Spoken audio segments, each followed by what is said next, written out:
Bank two माय channel द couple की। तो मैं फिर से आ चुकी हूँ केसारी जी के न्यू सॉन्ग पर रिएक्शन लेके। और आज ही केसारी जी का न्यू सॉन्ग आ चुका है।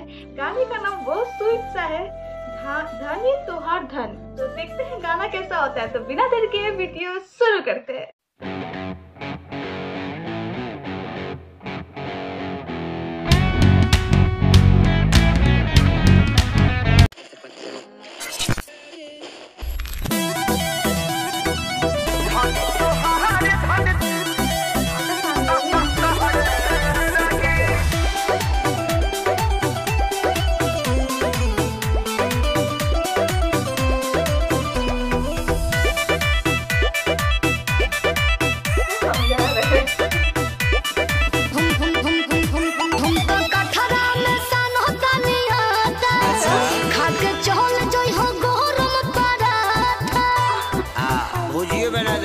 सुना हेलो हम तो कठरा में सन होता नहीं होता खाके चोल जोई हो गोर पराठा वैसे करबो तो प्यार नहीं गहरे रही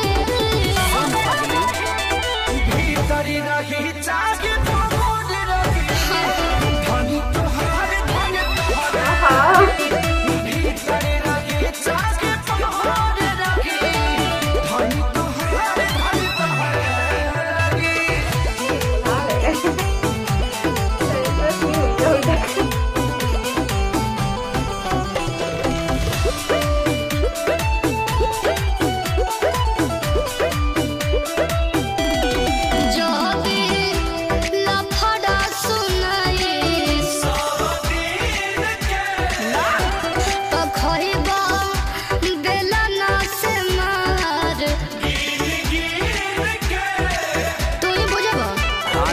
का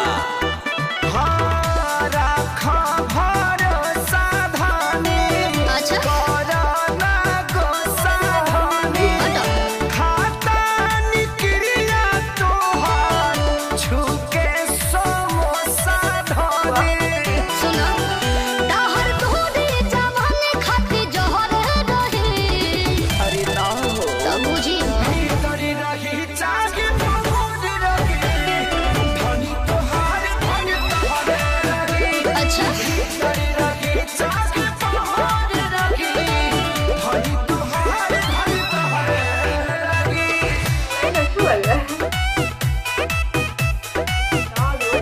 नहीं जाने के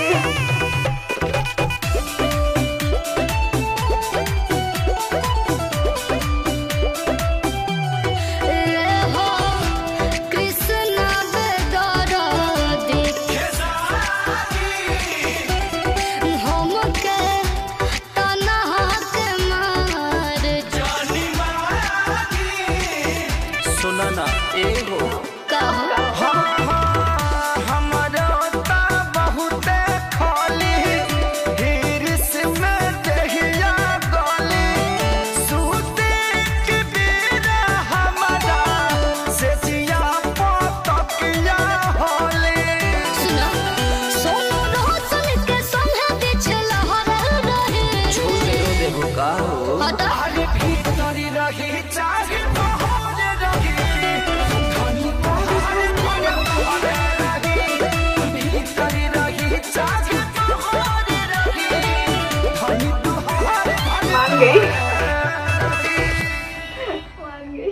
ये था सॉन्ग। एंड आप लोग बताना आप लोगों को ये सॉन्ग कैसा लगा। आई एम श्योर कि आप लोगों को बहुत ज्यादा अच्छा लगा क्योंकि मैंने इतना ज्यादा एंजॉय किया।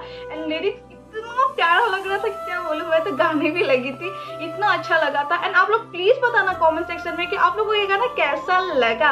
एंड अभी देखने में आ रहा है कि केसारी जी का ये सॉन्ग 4 नंबर पर ट्रेंडिंग चल रहा है। तो जल्द से जल्द उसको 1 नंबर बना दो आप लोग।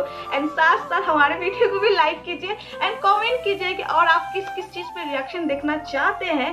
तो बस मिलते हैं हम लोगों से नेक्स्ट वीडियो में, तब तक के लिए जय हिंद।